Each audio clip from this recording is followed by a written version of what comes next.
Dans cette vidéo, on va voir comment devenir le meilleur commercial. Alors même si tu verras, il y a des points qui parlent un peu plus d'immobilier, néanmoins, ça va être quelque chose d'assez général. Et dans l'immobilier, je considère qu'étant donné que normalement, tu as 100% de ton salaire qui est variable, c'est les meilleurs commerciaux. Parce que va pas me sortir que tu es un commercial quand tu es payé 2 tiers en fixe et que tu as 1 tiers en variable. Ok. Le but du jeu, ce que je considère personnellement, ça s'appelle la méritocratie. C'est que si tu es très bon, tu gagnes beaucoup d'argent. Si tu es très mauvais, tu gagnes zéro, même si tu as fait des semaines de 70 heures, j'en ai rien à faire.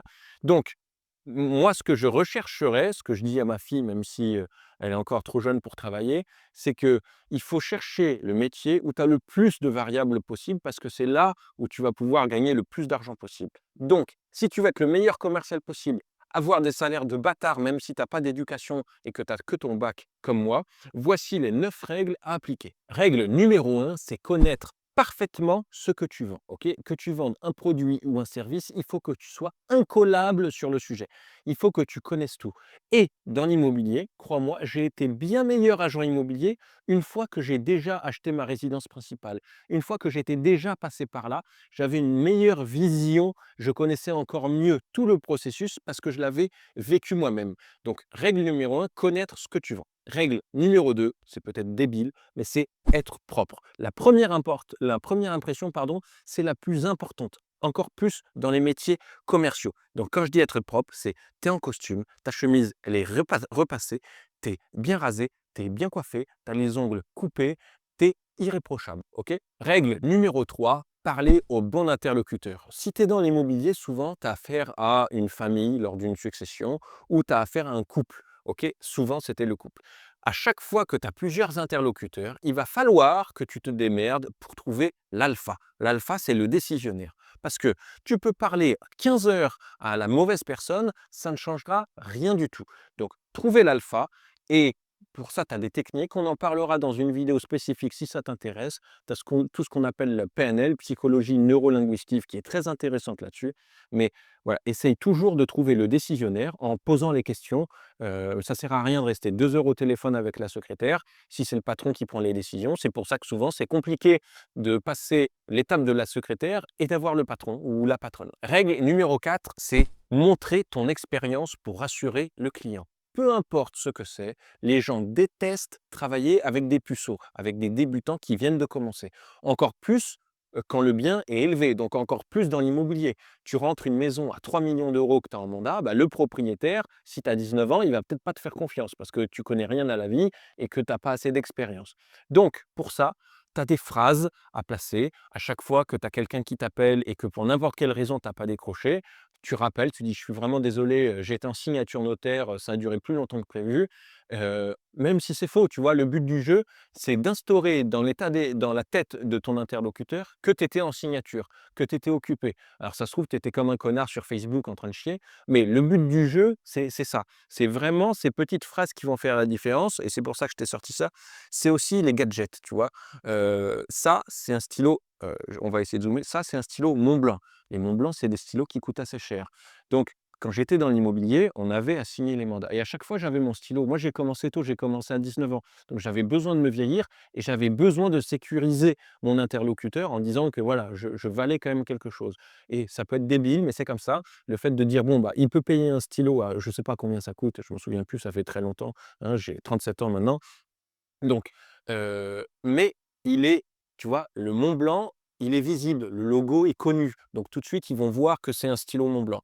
Alors, petite parenthèse, ce que je te conseille et ce que tu vois là, c'est le stylo femme Mont Blanc. Déjà, il va coûter moins cher, mais c'est surtout que, dans les poches de costume, le stylo homme est gros et détériore et va affaisser la poche de costume. Donc c'est pour ça que je te conseille le femme, que même si tu es un homme, OK? Donc maintenant, règle numéro 5, toujours rester sur du long terme. Un bon commercial, le meilleur commercial, c'est celui qui réfléchit sur le long terme. Le pire commercial, c'est celui qui réfléchit sur le court terme, qui va dire: «Putain, j'ai bien escroqué ce client, génial». Non, non, parce que, tu fais une escroquerie, ça va se savoir et quand tu es bon, le but du jeu, c'est que ton client te fasse la meilleure publicité par le bouche à oreille. Tu fais un travail nickel, tu es professionnel, tu es respectueux et tu es franc, tu ne fais pas d'escroquerie, à partir de là, le client, que tu vendes du service ou du produit, il va te faire de la publicité et tu vas avoir un retour sur investissement qui, sur le long terme, va être extrêmement payant, même si tu as un petit puceau qui essaye de prendre des raccourcis et de faire une escroquerie, qui va, je te dis n'importe quoi, sur un dossier, il va gagner 1 000 € de plus sur du court terme, donc il va être tout content parce qu'il a pris, peu importe, il a pris 1 000 € de plus et toi, tu as pris 1 000 € de moins, sauf que tu vas avoir 10 dossiers de plus et que lui, dans 2 ans, il n'est plus là, il est au chômage. Règle numéro 6, se mettre à la place du client. Où est-ce que toi, tu aurais besoin d'être assuré sur ce produit ou ce service? Pourquoi ce produit et ce service, il est bon pour lui? Et pourquoi ce produit ou service, il est mauvais pour lui? Le fait d'être transparent en se mettant à sa place, en disant: «Bon, bah, je te dis n'importe quoi, un produit à la con, bah, le stylo, vous avez besoin de ce stylo pour telle et telle raison, ce serait bon. Par contre, peut-être que c'est pas exactement le meilleur stylo à cause de telle ou telle raison». Et tu peux te dire qu'en ayant ce discours, tu vas absolument, niquer ta vente et que du coup, il va pas acheter le stylo. Mais à l'inverse, un particulier, un client va toujours apprécier cette franchise parce que tu te mets à sa place et parce que tu as personnalisé ton discours. Ça reste se mettre à la place. La personnalisation du discours, c'est très, très important. C'est-à-dire que souvent, en fonction de ton métier, tu as, ton patron qui va ou ta patronne qui va te dire: «Faut faire comme ça». Donc tu as une ligne directive, phase 1, phase 2, phase 3, phase 4, phase 5 pour closer le client.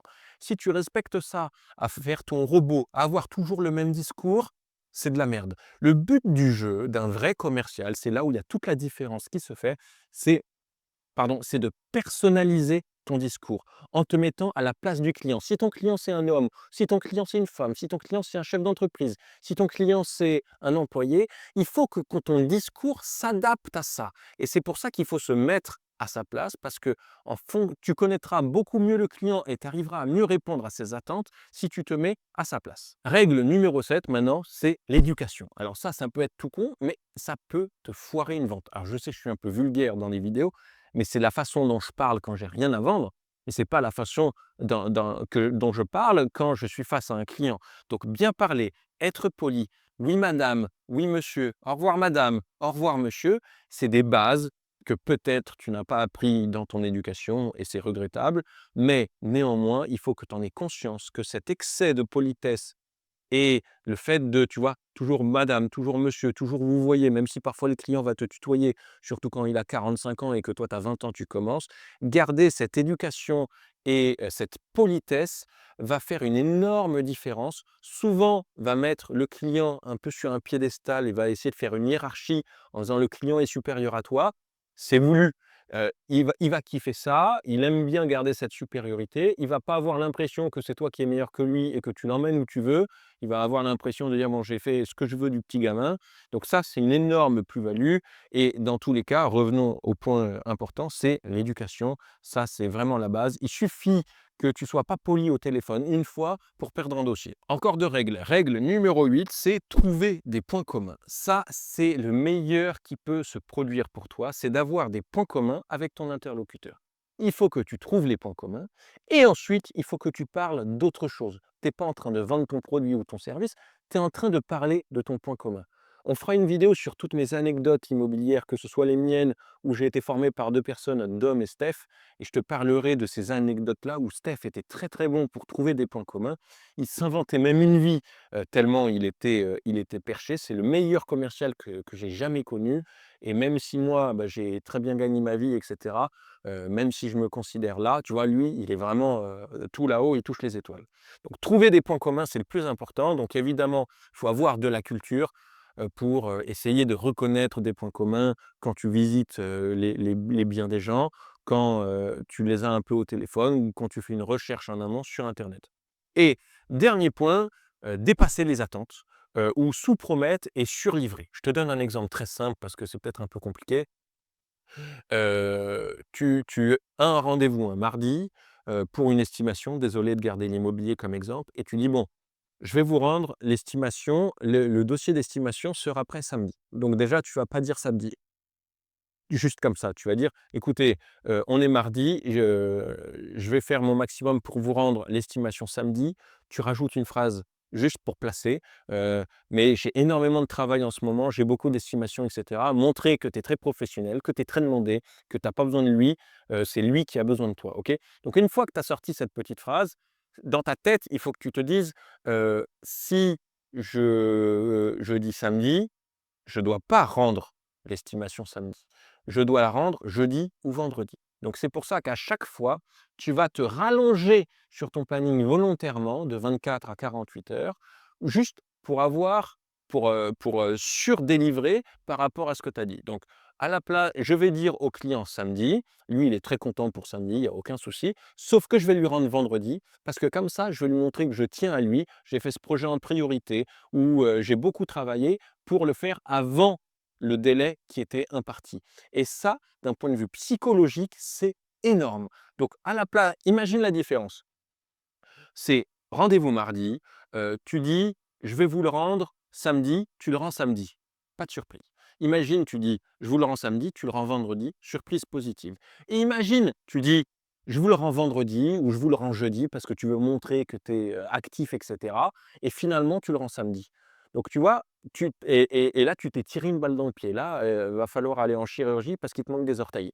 Donc tu vois très bien qu'il y a une question de présentation de ce que tu fais, qui est très, très importante.